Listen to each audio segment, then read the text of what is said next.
Salut tout le monde, on se retrouve aujourd'hui pour une nouvelle vidéo et comme vous avez pu le voir dans le titre, il s'agit d'un book haul. Le dernier book haul que j'ai fait c'était le 17 février, depuis je vous avais fait quelques unboxings de choses que j'avais achetées ou que j'avais reçues en cadeau, des trucs comme ça. En livres qui se sont accumulés depuis le 17 février, il y en a énormément, il y en a 22 plus quelques albums. Donc comment vous dire que ça va être long, donc préparez-vous. Donc évidemment comme d'habitude les liens des synopsis seront mis en barre d'infos si vous en voyez un qui vous intéresse, qui vous intrigue. N'hésitez pas à aller checker ça et on commence tout de suite. Le premier livre que j'ai à vous présenter, il s'agit de Red Rising de Pierce Brown qui sortira en juin chez Hachette en français. C'est un livre que Lucie m'a prêté et que j'ai bien hâte de découvrir. Dommage, il ne peut pas rentrer dans la sélection des lectures apocalyptiques, sinon je l'aurais largement mis ce mois-ci, mais je le lirai peut-être du coup le mois prochain. C'est un livre qui se passe sur Mars, si je ne me trompe pas, ou en tout cas qui met en scène d'autres planètes, c'est donc de la science-fiction. Et alors au début j'avais un peu peur parce que comme vous pouvez voir on voit une aile d'ange en fait sur la couverture. Or c'est pas vraiment des anges qui sont mis en scène, ce qui est... je préfère parce que les anges c'est pas trop mon truc. En fait c'est juste des genres de castes, donc un peu comme dans les dystopies, des genres de factions et compagnie. Et les meilleurs ils ont des ailes, mais ça veut pas dire que ce sont des anges. Donc voilà, j'ai très hâte de le découvrir. Je sais que c'est un livre que tous les anglo-saxons américains adorent, Lucie adore, kiffe tout ce que vous voulez, et l'auteur est absolument canon, donc ça ne gâche rien évidemment, donc je le lirai bientôt et merci Lucie. Autre livre, et là c'est une dystopie que j'aurais presque pu mettre peut-être dans la sélection des livres post-apocalyptiques puisque ça se passe 50 ans après une guerre nucléaire qui a décimé la population, donc qui sait, peut-être que je le lirai ce mois-ci, d'autant que j'en ai entendu de très bonnes choses. Il s'agit The Book of Ivy de Amy Engel, paru chez Lumen, et la couverture est divine et les synopsis, j'allais dire les avis que j'ai entendus jusqu'ici sont dithyrambiques. Donc moi j'ai bien envie de savoir pourquoi tout le monde est aussi impressionné par cette dystopie alors qu'il y en a tellement sur le marché, et tout le monde tombe amoureuse du personnage masculin principal qui s'appelle Bishop, donc j'ai bien envie de le rencontrer lui aussi. Un livre qui a fait le buzz dans les pays anglo-saxons et qui a fait le buzz à sa sortie française. Et du coup je me suis dit que peut-être il fallait que je le découvre, sachant que beaucoup d'entre vous m'avaient dit au début de l'année pourquoi tu ne lis jamais les livres qui font un petit peu le buzz, les nouveautés, vous parliez souvent d'After ou de ce livre, donc c'est pour ça que je me dis bon, je vais sauter le pas. Je voulais sauter le pas en mars, mais comme vous le savez mes lectures au mois de mars ça n'a pas été hyper ça. Donc bref, le livre c'est Nos faces cachées de Amy Harmon, paru chez Robert Laffont dans leur collection R. C'est un contemporain, ce que j'en sais à peu près c'est qui a un rapport avec la guerre, ce genre de monsieur là je crois qu'il rentre d'une guerre en Irak. Noémie l'a adoré, je sais que Tania de la chaîne Ridley Sunfield aussi, je viens de regarder son bilan du mois de mars et ça a été un coup de cœur. Je sais que ça a été un coup de cœur pour beaucoup de gens, mais il y en a d'autres qui me disent que c'est très américain et que c'est pas non plus hyper sensationnel comme d'autres le pensent. Donc j'aimerais savoir où je me positionne, en sachant que moi la culture américaine je l'adore, que ce soit ses mauvais côtés ou ses bons côtés, puisque c'est un paradoxe qui m'intrigue énormément. Donc voilà, on verra bien ce que j'en pense, j'espère le lire le mois prochain. J'ai reçu 2 livres de la part de Macadam et en fait je me dis que peut-être ces deux-là aussi pourraient rentrer dans le challenge et dans le rendez-vous April and the Apocalypse. Au début je ne savais pas pour le deuxième que je vous présenterai après, mais finalement après un tweet de Macadam, visiblement c'est le cas. Et celui-ci, c'est possible dans le sens où dans le premier tome ça se passait un petit peu après, il y avait eu une guerre nucléaire un petit peu aussi il me semble. Bref, c'est pas grave, mais je lirai peut-être le mois prochain. Le premier, il s'agit de l'élite, le tome 2, sous surveillance de Joël Charbonneau. J'ai lu le premier tome, je crois, au mois de février, que j'avais beaucoup aimé, une dystopie qui m'avait semblé tenir debout. C'était un petit peu comme Hunger Games mais évidemment à sa sauce et voilà, moi ça m'avait plutôt bien plu, j'avais bien aimé le personnage principal, donc j'ai hâte de la retrouver dans ce tome 2 en sachant que la fin était quand même assez sympathique dans le premier tome, donc j'ai hâte de voir comment ça continue. Et donc ce deuxième livre, post-apocalyptique ou pas, je ne sais pas, en tout cas je crois qu'il y a des zombies, il s'agit de Inhuman de Cat Falls, le premier tome. Et alors là, j'ai entendu aussi des avis hyper bons, c'est-à-dire que les avis que j'ai vus étaient tous positifs, j'en ai pas vu un seul négatif, donc je me dis c'est qu'il doit y avoir quelque chose. La couverture est sympathique, mais bon, c'est vrai que la fille là, je la trouve un peu en trop, enfin ça fait un peu très... comment dire, poster de film aujourd'hui photoshopé, mais bon c'est pas bien grave, j'aime bien la couverture. Si vous l'avez lu, n'hésitez vraiment pas à me dire si c'est vraiment post-apocalyptique, en tout cas je présume que c'est des zombies puisque il y a une zone sauvage contaminée, dangereux, bon voilà. Dites-moi ce que vous en avez pensé en commentaire. Ensuite un livre de chez Nathan, et ça c'est un 3e tome. J'avais moyennement aimé le premier tome, mais comme je les ai tous, je vais pouvoir marathonner la trilogie. En sachant que si le 2e tome ça ne va toujours pas, peut-être que ce que je ferai c'est que je la mettrai en fait cette trilogie en concours, comme ça je pense que ça peut être intéressant pour que quelqu'un d'autre la découvre, on verra bien, n'empêche que j'ai entendu tellement de bons avis sur cette série que je me dis pourquoi j'ai pas forcément accroché plus que ça au premier tome, mais la fin du premier m'avait quand même bien plu. On verra bien, en tout cas il s'agit de Sœur sorcière, le tome 3 de Jessica Spotswood. Personnellement c'est ma couverture préférée parce que j'aime beaucoup les teintes un peu rosées, violines et compagnie. Je ne vais pas lire le synopsis parce que c'est le 3e tome donc j'ai pas envie de me spoiler ou de vous spoiler, mais c'est en rapport avec de la magie et des sorcières évidemment. Donc voilà, on verra bien, j'espère vraiment accrocher plus au 2e tome qu'au premier. Parce que tout le monde l'aime cette série et ça me rend un peu triste d'être toute seule dans mon malheur. Ensuite j'ai reçu 2 livres de l'école des loisirs et il y en a un que j'avais commencé qu'en fait j'ai dû arrêter, j'ai lu 25 pages, c'est un livre jeunesse, mais c'était juste au moment où April and the Apocalypse a commencé. Il s'agit de Le lutin du cabinet noir de Jean-François Chabas qui est un auteur assez connu en France, oui en France. Dans la jeunesse il fait des choses assez, il a fait pas mal de choses et l'attaché de presse chez l'école des loisirs m'a dit que c'était très drôle et pour l'instant j'avais donc commencé les 25 premières pages et c'est vrai que c'est très sympathique, donc si vous avez des enfants je pense que c'est à partir de je dirais 8-9 ans, je vous le recommande. Bon pour l'instant j'ai pas lu beaucoup donc peut-être que ça se dégrade après, mais du début que j'en ai lu c'était plutôt sympathique. C'est effectivement un lutin dans un cabinet et ce jeune homme là qui est tellement un cancre qui se fait punir et qui se fait envoyer dans le cabinet à chaque fois, donc voilà j'ai hâte de découvrir la suite parce que je pense que c'est une lecture très sympathique. L'autre livre qu'il m'a envoyé et que je trouve en fait intéressant parce que moi c'est vrai que en fait c'est en rapport avec on va dire une grand-mère et le truc c'est que moi j'ai perdu la seule vraiment grand-mère que j'ai connue quand j'avais 10 ans et c'était un petit peu ma 2e maman, donc pour moi je suis assez toujours émue dans les lectures un peu avec des grands-parents. Il s'agit de Imami de Suzy Morgenstern qui est une auteure je crois pour la jeunesse et jeune adolescent assez réputé, donc ça me tente pas mal. Et en fait c'est l'histoire d'un garçon qui passe toute sa vie avec la technologie et ses parents en ont marre, ils l'envoient chez la grand-mère et finalement il se rend compte que bon c'est pas terrible, enfin c'est pas horrible, mais que c'est vrai que ça lui manque quand même comment dire, les engins électroniques. Donc voilà, je sais que c'est un petit peu d'actualité aussi parce que les jeunes, même moi je l'avoue, j'ai du mal à décrocher parfois de mes téléphones, machin, enfin mes téléphones, mon téléphone, mon ordi et compagnie.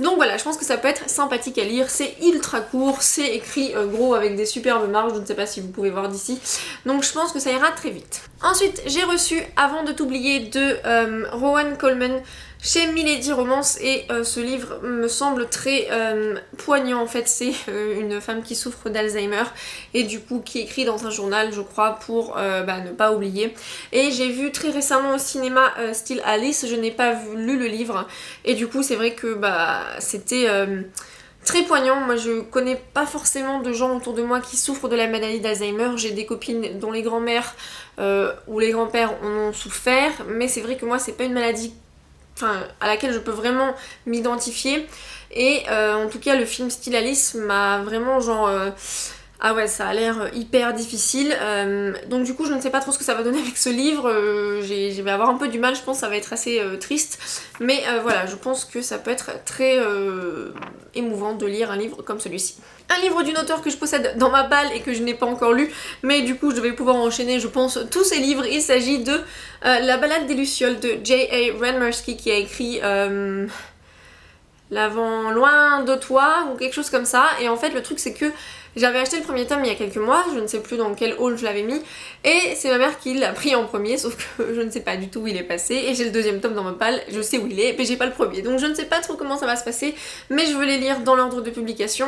Je pense que c'est du new adult, je ne sais absolument pas de quoi ça parle, mais voilà, pour moi une romance new adult, j'ai pas forcément besoin non plus d'en savoir trop, et en plus en ce moment, je sais pas si vous avez vu mon tweet sur Twitter il y a pas très longtemps, parce que je sais pas quand cette vidéo va être mise en ligne, j'ai commencé donc ce mois apocalyptique, mais d'un coup j'ai trop envie de lire du new adult depuis que j'ai lu Colleen Hoover, donc voilà c'est assez sympathique, donc je pense me les faire tous en mai, comme ça au moins je serai sustentée. J'ai ensuite reçu un livre de chez Rajo que je ne m'attendais pas du tout à recevoir et je ne sais pas vraiment ce que je vais en penser, pour la simple et unique raison que la couverture me fait penser comment dire, qu'il y a, de toute façon dans le synopsis aussi il y a des chevaux, et comment dire, bon j'aime bien les animaux vous le savez, mais c'est vrai que moi les histoires un peu de campagne, bon je suis pas hyper, enfin c'est pas sensationnel pour moi, mais on verra bien. Il s'agit de Ce feu qui me consume de Charlotte Bousquet. Alors par contre Charlotte Bousquet j'en ai entendu beaucoup parler, je n'ai jamais rien lu d'elle. Et alors si je me souviens bien c'est une collection, donc c'est la collection In Love qui reprend en fait des classiques et qui les met à la sauce moderne avec des auteurs d'aujourd'hui. Donc celui-là je ne sais pas de quel classique ça reprend. La Dame aux Camélias, ça doit être ça, parce qu'il y a écrit Alexandre Dumas fils. Bon, je ne sais pas, je vous avoue que clairement je suis pas au courant puisque je m'étais pas renseignée sur la question. Par contre, un truc qui est vraiment intéressant, c'est que il y a une genre de flap pour protéger les pages, et je trouve ça très intéressant. C'est la première fois que je voyais ça sur un livre. Et comment dire que l'idée me semble vraiment très intelligente, parce que comme ça évite d'abîmer les livres dans les sacs à main et compagnie. Voilà, c'est assez court mais clairement je sais pas vraiment, voilà, on verra bien. Un livre qui me tente énormément, et j'ai vu que Marine de la chaîne Tartine aux Pommes était en train de le lire et qu'elle aimait beaucoup, et je pense que moi aussi c'est vraiment un livre qui va me plaire. Il s'agit de Venise n'est pas en Italie de Ivan Calberac, qui est en fait ce monsieur... je crois qu'il travaille aussi dans le cinéma ou dans le théâtre. En tout cas, son autre roman, L'étudiante et Monsieur Henry, a gagné le prix de l'Académie française théâtre. Là, ce que j'ai vraiment apprécié, c'est que c'est un roman pour adultes finalement classé dans une collection littéraire, mais le personnage principal a 15 ans, et en fait il est envoyé en Italie. Je ne sais plus exactement pourquoi, oui, quand la fille lui plaît, l'invite à Venise, il est fou de joie. Et ses parents décident de l'accompagner. Je pense qu'il part dans cette petite caravane, et moi c'est le genre d'histoire qui me plaît énormément.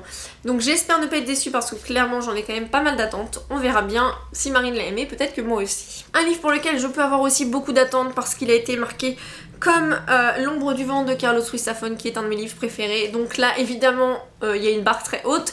Il s'agit de Le monde caché d'Axton House de Edgar Cantero, paru chez Super 8 Éditions. Et en fait là c'est un petit peu quelque chose qui... Bon, ça a l'air d'être hyper sympathique et intriguant. En gros, ils disent que les amateurs de jeux de piste, de chasse au trésor et de sociétés secrètes seront comblés. Moi, c'est des choses que j'adore. Encore une fois, L'ombre du vent, j'ai trop kiffé. Donc, j'espère sincèrement que ce livre sera à la hauteur de ce qu'il dit qu'il va être ou faire. Et il y a des trucs un peu sympathiques dans le livre. Je ne sais pas si vous pourrez bien voir, mais il y a des genres de conversations par mail et des trucs un peu chelous avec des énigmes, donc on verra bien ce que ça donne. Un livre qu'il me tarde de découvrir, je trouve que c'est un très beau en tout cas packaging. Il s'agit de L'émeraude oubliée, le tome 1, je présume l'évasion, de Lina Carmen, paru aux éditions La Bourdonnais. Et regardez-moi cette couverture. Alors malheureusement avec l'éclairage vous ne pourrez pas voir, mais il y a une sensation d'éclat avec ces petits... truc là machin, je sais plus comment on dit, genre des petites étoiles, et c'est une dystopie, voilà, très très courte, ça fait moins de 200 pages, donc à mon avis ça se lit hyper vite, et c'est un petit personnage, enfin un Yann qui a 15 ans, donc voilà, ça m'a l'air d'être pas forcément young adult comme on peut les avoir dans les pays anglo-saxons, peut-être un peu plus jeune, et du coup ça me tente particulièrement, j'espère ne pas être déçue. C'est des auteurs un peu moins connus, une maison d'édition moins connue, donc voilà, ça me permet aussi de laisser la chance à quelque chose que je ne lirai peut-être pas habituellement, et en même temps qui pourrait me surprendre et me plaire énormément. Un autre troisième tome que j'ai reçu de chez Nathan, et je vais pouvoir maintenant marathonner la trilogie, j'attendais depuis le début de pouvoir le faire, je pense que c'est quelque chose qui va me plaire énormément. Il s'agit du tome 3 de Geek Girl de Holly Smale, et les couvertures sont juste géniales, enfin moi je les adore. Et vraiment je pense que c'est le genre d'histoire qui pourrait me plaire particulièrement. La seule chose que je dirais, donc en fait comme vous pouvez le voir c'est un livre jeunesse, hein, c'est écrit très très gros. La seule chose que je me dis c'est que vu comment c'est écrit gros et vu la taille de ce grand format, je pense que c'est un peu une erreur, je trouve. C'est un peu dommage d'avoir fait quelque chose comme ça, parce que du coup le prix est un peu plus cher puisqu'il vaut 17 €, et je pense qu'on aurait pu s'en sortir beaucoup pour beaucoup moins cher si le format avait été différent. Mais bon, ça c'est une question d'avis personnel. Maintenant j'ai vraiment hâte de découvrir cette histoire, parce que vraiment je pense que ça va être une lecture fun, contemporaine, entre jeunesse et YA, que moi je sais qu'il me fait vraiment passer un super moment de lecture et qui me détend. Un livre un peu moins détente et j'espère vraiment que, comment dire, ça me plaira un peu plus que le livre précédent de cet auteur. Mais d'un autre côté, le sujet m'intrigue un peu plus cette fois-ci. Enfin, non, l'autre sujet m'intriguait énormément également. Mais peut-être que ici, comme c'est un peu moins délicat, ça me plaira peut-être plus. Il s'agit de Tornade de Jennifer Brown, donc paru chez Albin Michel Wyss. Ce que j'aime beaucoup avec ces livres, c'est qu'ils ont gardé l'identité graphique du premier livre de cet auteur qui était donc Hate List. Là, ça n'est pas en rapport avec une tuerie dans un lycée, donc déjà on sait que ça va pas être trop... voilà. Mais ça a l'air très sympathique puisque c'est en rapport donc avec les tornades. Alors vous en voyez une sur la 4ème de couverture, genre là, wouh. Et en gros, donc c'est une fille qui se retrouve toute seule chez elle, je crois, dans son... la cave, quelque chose comme ça. Comment ça s'appelle ça d'ailleurs? Comment ils appellent ça un sous-sol, ouais, bon pour moi c'est une cave quoi. Et je crois qu'elle arrive à joindre personne et compagnie, donc voilà, j'ai bien envie de savoir de quoi ça s'agit. La tornade qui dévaste tout sur son passage, moi j'aime beaucoup les trucs un peu climatiques, donc voilà, j'espère que ça me plaira un peu plus que Hate List. J'ai ensuite reçu quelque chose qui m'intrigue énormément et que j'ai vraiment envie de connaître un peu plus, parce que c'est vrai que les livres c'est pas forcément que le format numérique, c'est pas forcément que le format papier, c'est aussi le format audio.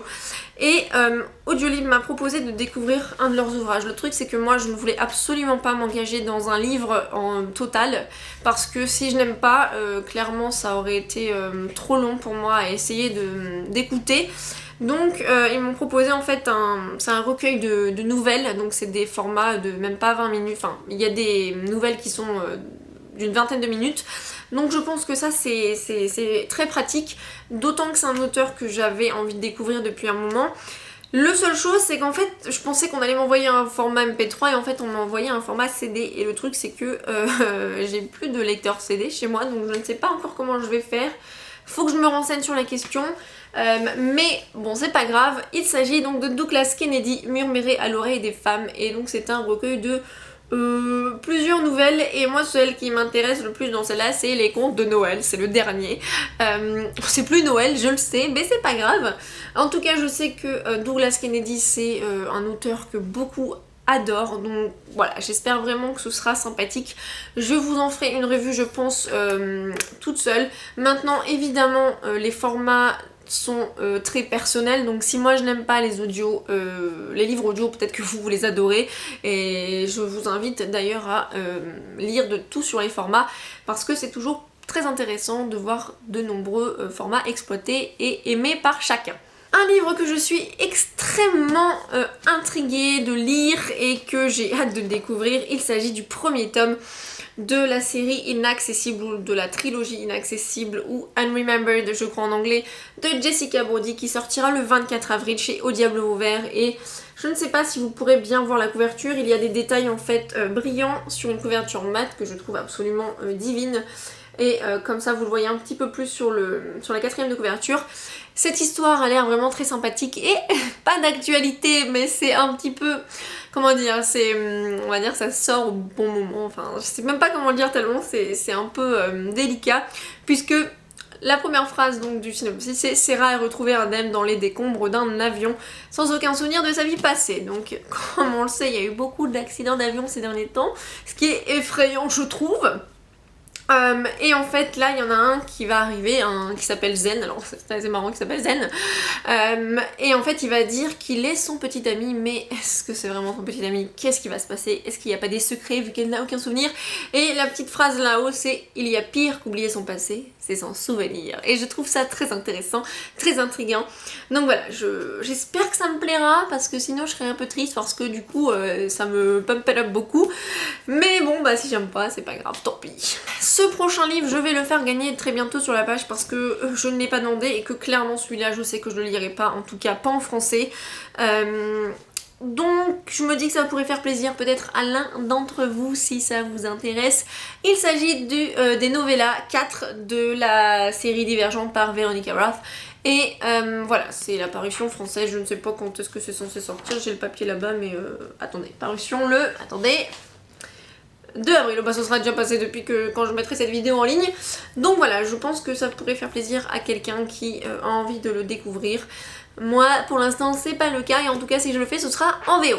Un livre que j'avais vraiment envie d'aimer, que j'ai commencé, je suis page 100, mais j'ai un petit souci d'accrochage, alors que c'est très étonnant parce que en fait j'ai vu le film tiré de ce livre avant. Alors vous allez tout de suite comprendre, je vais vous en parler dans 2 minutes, mais je voulais faire une vidéo du livre au film ce mois-ci, puisque le film sort ce mois-ci, mais je bug énormément sur le livre, donc je ne sais pas comment ça va se passer, on verra bien. Il s'agit de En route de Adam Rex, donc le livre qui a inspiré le film, paru chez Michel Lafon. Donc, comme vous le savez peut-être, il y a un film d'animation qui paraîtra très bientôt au cinéma le 15 avril qui est En route, avec les voix VO de Jim Parsons qui joue Sheldon dans TBBT et Rihanna, en français je ne sais pas du tout qui fait le doublage. Moi j'ai adoré ce film, je l'ai vu en projection presse et oh là là là, moi de toute façon les dessins animés généralement c'est vraiment pratiquement dans la poche. Mais lui il était tellement adorable, tellement coloré et je voulais vraiment vous faire du coup une vidéo du livre au film en sachant que je n'avais absolument aucune idée que c'était un livre à la base. Le problème c'est que effectivement il y a beaucoup plus de détails dans ce livre mais j'ai tellement le film en tête et le film m'a tellement plu que bizarrement le livre m'ennuie.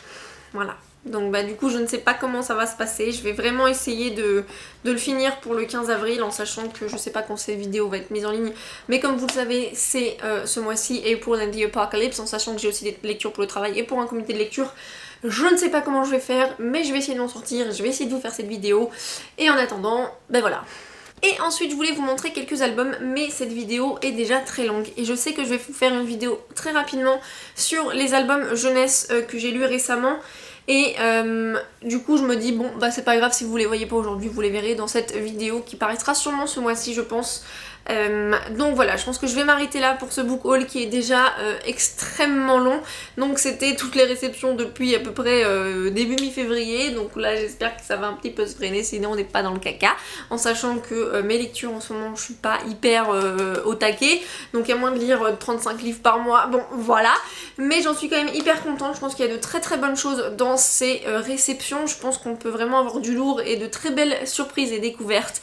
Donc voilà, n'hésitez pas à me dire si certains de ces livres vous les avez lus, ce que vous en avez pensé. N'hésitez pas à me dire si certains d'entre eux vous tentent. Et en attendant on se retrouve très vite dans la prochaine vidéo. Bye!